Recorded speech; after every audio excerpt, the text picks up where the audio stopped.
So I have a question for you today, and the question today is, why does the lizard stick out its tongue?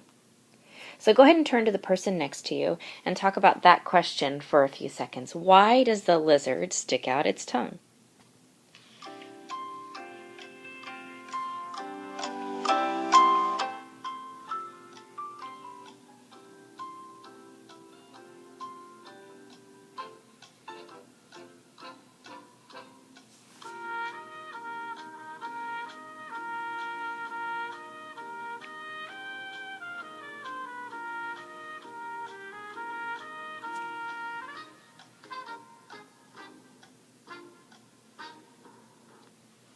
Okay, so I'm sure you all had some great conversations with the person sitting next to you about why the lizard sticks out its tongue.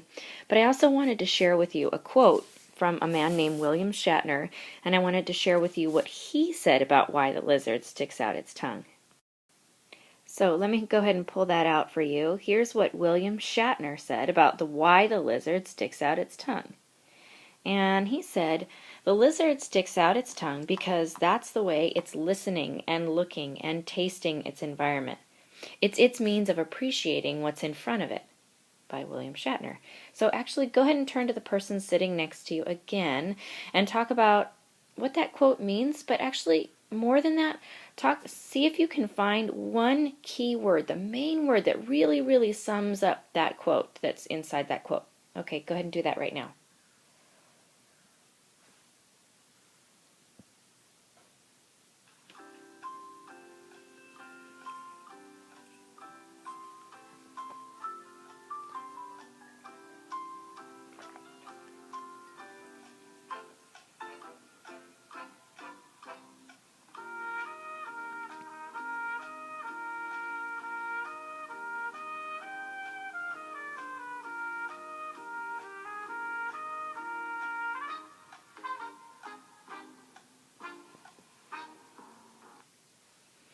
Okay, so I'm going to go ahead and guess that some of you picked a main idea or a key word here in this quote, and I'm going to go ahead and guess that one of those main words is listening.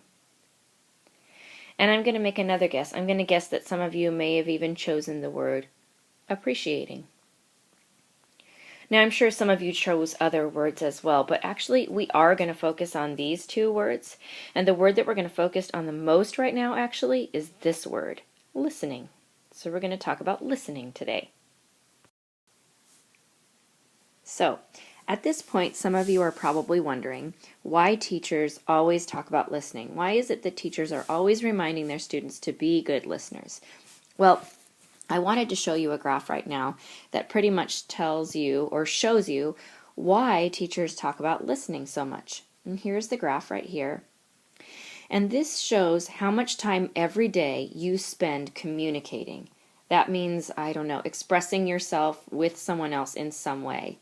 And this is how much time you spend every day communicating with other people. 70% of your day. Now, of the time that you're spending communicating with people, the time that you're spending listening to other people is this amount right here, 45%. That's huge. That's a lot of time every day that we spend listening. So, since we spend every day listening so much, kind of like you're doing right now, then it's probably a good idea to get good at listening. And that's what I'm going to talk about. So, one quick look at Pancho the puppy here, and y'all are probably thinking, oh my gosh, that Pancho the puppy must be really good at listening. And you're probably thinking that, well, because, Pancho has such really giant ears. But I actually think of it this way. Pancho might not be good at listening. He might actually just be good at what I like to call hearing. So, hearing refers to basically the act of just hearing sounds, the sounds that actually go into your ear. That's hearing. But listening is a lot more complicated than that. So in order to really be a good listener, you have to use your whole body. It's not just about using your ears. And that's what I'm going to talk about next, because listening is a lot more complicated and requires a lot more focus than hearing. Bye, Pancho. Okay, so the first step to becoming a better listener is really simple. It's one of the simplest one there is, and that's basically just to stop talking. So when someone else is talking, don't talk, just listen. Listen to what they're saying and do not interrupt. Don't talk over them. Don't try to finish their sentences for them. Just stop and listen. And then when the other person is finished talking, you can ask any questions you want to, but you have to listen as they're talking. In fact, this is such an important principle that a really famous author named Mark Twain said this about it. If we were supposed to talk more than we listen, we would have, hold on, let me grab the picture. We would have 2 tongues and 1 ear. So that's something we would kind of look like. Yeah, we weren't built for that. Okay, so step 2 in becoming a good listener is called remove distractions. This one is a hard one for a lot of people because there are a lot of distractions in our environment, because some people get distracted by things that they see, some people get distracted by things that they hear or touch or smell. So this is a pretty tricky one, and it takes a lot of grit and a lot of effort to be able to accomplish this.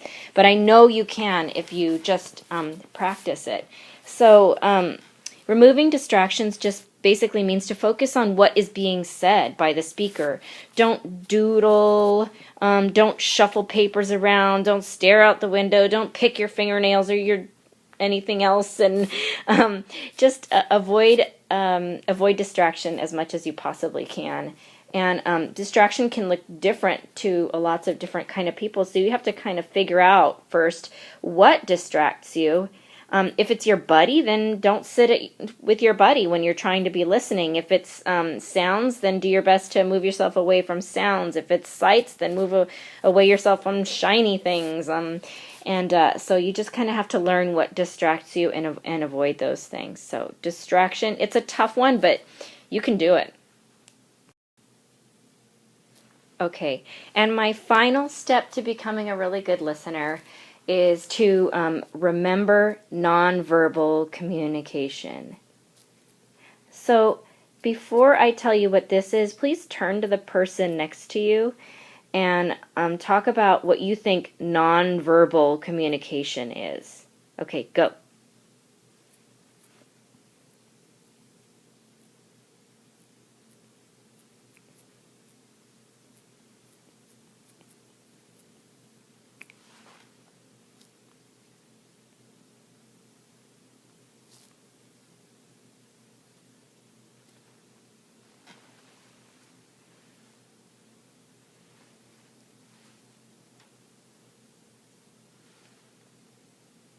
Okay, and stop. So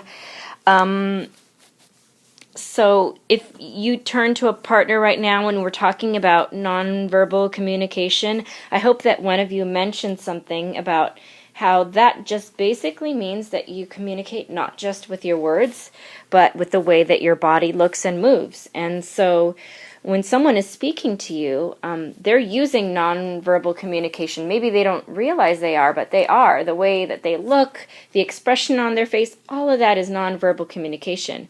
But also when you're listening, you're using nonverbal communication too. So if you look like this when someone is speaking and you're supposed to be listening, that's not a very promising sign for the person who's speaking to you. Here's another kind of nonverbal communication. If you look like that when someone is speaking, that doesn't look like a very open-minded thought right there that's going through her head. So just remember to look for signs of nonverbal communication. That's better. I like that. Look for signs of nonverbal communication in the person that's talking to you, but also remember that you are using that too. So look awake. That's a good idea.